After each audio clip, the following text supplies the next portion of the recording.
नए viewers channel को subscribe कर लें, साथ ही बेल आइकन दबा के ऑल प्रेस करें। Hello everyone, hope you are doing well. यार आगते आलोचना करिसिलु प्रेजेंट पारफेक्ट टेन्सर विषय। आज आलोचना करिम प्रेजेंट पारफेक्ट कन्टिन्युअस टेन्स। और प्रेजेंट पारफेक्ट कन्टिन्युअस टेन्सर फर्मটো হৈছে यार गठनটো हल सब्जेक्ट प्लस सब्जेक्टर लगत हैव बीन बा हैज बीन থাকিব प्लस मेइन भार्बर प्रेजेंट फर्मर लगत ING plus object. Present perfect continuous टेन्सक आमी प्रेजेंट कन्टिन्युअस टेन्सरे एटा रूप बुली कब पारो। साधारण ग्रामार एखनत आमी पाऊँ जे एटा काम बहुत आगर परा कथा कोৱা সময়লৈকে चलि থাকিলে সেই কামটো प्रेजेंट पारफेक्ट कन्टिन्युअस टेन्सत कब लागे। बहुत समय आगर परा कथाटोए आमाक एटा कन्फ्यूजनत पेलाब पारे। उदाहरण स्वरूपे তেওঁ খাই আছে, বাক্যটো হ'ব he is eating, present continuous tense. কথাষাৰ তেতিয়াই প্ৰেজেণ্ট পাৰফেক্ট কণ্টিনিউৱাছ টেন্সলৈ ৰূপান্তৰিত হ'ব যেতিয়া আপুনি অনুভৱ কৰিব যে তেওঁ আপোনাৰ হিচাপতকৈ বহুত বেছি সময় ধৰি খোৱা কামটো চলাই আছে। আপোনাৰ ভাত খাওঁতে যেনিবা 15 মিনিট লাগে, এনে ক্ষেত্ৰত তেওঁ যদি 15 মিনিটতকৈ বহু বেছি সময় ধৰি খাই থাকে, অৰ্থাৎ 15 মিনিটৰ সলনি আধা ঘণ্টা ভাত খাই থাকিলে আপুনি নিশ্চয় ভাবিব যে তেওঁ বহু সময় ধৰি খাই আছে, যিহেতু ভাত খাওঁতে আপোনাৰ সময় লাগে 15 মিনিট। কিন্তু যদি আইন কাৰোবাৰ ভাত খাওঁতে আধা ঘণ্টাতকৈ বেছি সময় লাগে, তেওঁ হয়তো প্ৰথম মানুহজনে বহু সময় ধৰি খাই আছে বুলি নাভাবিব। কথা হ'ল যে এটা কাম হিচাপতকৈ বেছি সময় ধৰি চলি থাকিলে আপোনাৰ মনত সাধাৰণতে এটা বিৰক্তি ভাৱ জন্মে। ফলত এই বিৰক্তি প্ৰকাশ কৰিবলৈ অসমীয়া ভাৰ্বটোৰ লগত এই যুক্ত কৰা হয়, আৰু ভাৰ্বটোৰ লগত এই যুক্ত সেন্টেন্সটোৱেই ইংৰাজীৰ প্ৰেজেন্ট পাৰফেক্ট কণ্টিনিউৱাছ টেন্স। বলা এক্সাম্পল লৈ যাওঁ। প্ৰেজেন্ট কণ্টিনিউৱাছত তেওঁ খাই আছে হ'ব হি ইজ ইটিং। আৰু যেতিয়া এই বাক্যটোৰ লগত এই যুক্ত কৰিম তেতিয়া হ'ব প্ৰেজেন্ট পাৰফেক্ট কণ্টিনিউৱাছ। হিচাপতকৈ বেছি সময় ধৰি চলি থাকিলে যদি কওঁ তেওঁ খায়েই আছে, তেতিয়া হ'ব he has been eating, present perfect continuous.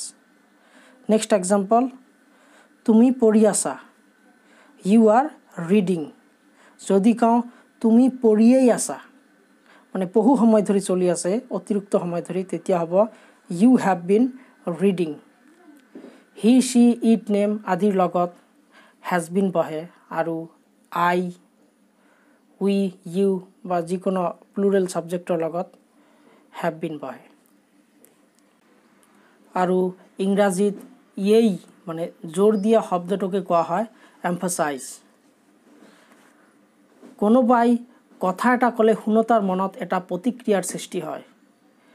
এই বিষয়ে আগতো পাইছোঁ। শুনোতাৰ মনত অধিক প্ৰতিক্ৰিয়াৰ সৃষ্টি কৰাৰ উদ্দেশ্যৰে এটা বাক্য অধিক স্পষ্টকৈ নাইবা জোৰ দি কোৱাকেই এমফেচাইজ বুলি কোৱা হয়। উদাহৰণস্বৰূপে শ্ৰেণীলৈ পলমকৈ অহা ছাত্ৰ এজনক শিক্ষকে যদি কয় তুমি দেৰি কৰিলা, ছাত্ৰজনৰ যিমান লাজ লাগিব, যদি কওঁ দেৰি কৰিলা তুমি বুলি ক'লে নিশ্চয় ছাত্ৰজনৰ বেছি লাজ লাগিব। সেইদৰে ইমান দেৰি কৰিলা বাক্যটোক দেৰি কৰিলা বুলিও ক'ব পৰা যায়। আৰু এই এমফেচাইজ কৰি কোৱা বাক্যটোই হৈছে প্ৰেজেন্ট পাৰফেক্ট কণ্টিনিউৱাছ টেন্স। যিদৰে প্ৰেজেন্ট কণ্টিনিউৱাছ টেন্সৰ কামটো হিচাপতকৈ বেছি সময় ধৰি চলি থাকিলে প্ৰেজেন্ট পাৰফেক্ট কণ্টিনিউৱাছ টেন্স গঠন হ'ব পাৰে, সেইদৰে ৰৈ ৰৈ চলি থকা কামটো যদি হিচাপতকৈ বেছি খৰকৈ চলি থাকে নাইবা সংসাৰ পালৰ পৰা হিচাপতকৈ বেছি সংখ্যক হিচাপে চলে, তেতিয়াই প্ৰেজেন্ট কণ্টিনিউৱাছ টেন্সৰ সলনি প্ৰেজেন্ট পাৰফেক্ট কণ্টিনিউৱাছ টেন্সৰ গঠন হ'ব পাৰে। উদাহৰণ হিচাপে যদি কওঁ প্ৰেজেণ্ট কণ্টিনিউৱাছ টেন্সত তোমালোকক মই ঘৰত পঢ়িবলৈ কৈ আছোঁ, কি হ'ব? I am asking you to read at home. আৰু এই বাক্যটো যদি এনেকৈ কওঁ তোমালোকক মই ঘৰত পঢ়িবলৈ কৈয়েই আছোঁ, এই কৈয়েই আছোঁ জোৰ দি কোৱা বুজালে বাক্যটো হ'ব present perfect continuous tense. I have been asking you to read at home. Next example, he BA পৰীক্ষা দি আছে অৰ্থাৎ পৰীক্ষা চলি আছে, কি হ'ব? He is appearing BA।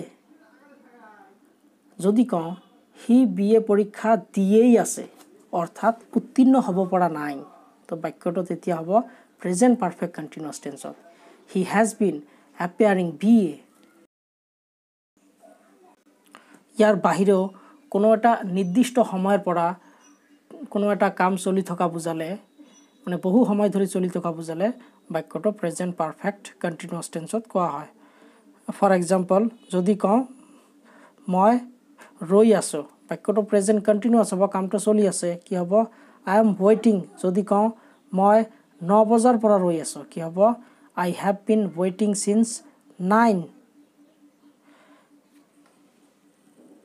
যদি কওঁ বৰষুণ দি আছে তেনেহ'লে হ'ব ইট ইজ ৰেইনিং। যদি কওঁ যে যোৱাকালিৰ পৰা বৰষুণ দি আছে তেনেহ'লে হ'ব it has been raining since yesterday. তো ইয়াৰ বাহিৰেও প্ৰেজেণ্ট পাৰফেক্ট কণ্টিনিউৱাছ টেন্সত জানিবলগীয়া বহুতো কথা আছে আৰু মই ভাবোঁ স্পকেন ইংলিছৰ কাৰণে এইখিনিয়েই এনাফ। আৰু প্ৰেজেণ্ট কণ্টিনিউৱাছ টেন্সৰ লগত প্ৰেজেণ্ট পাৰফেক্ট টেন্সটো কম্পেয়াৰ কৰি প্ৰেক্টিছ কৰিব। So, hope you have enjoyed the class. Have a great time. Thank you.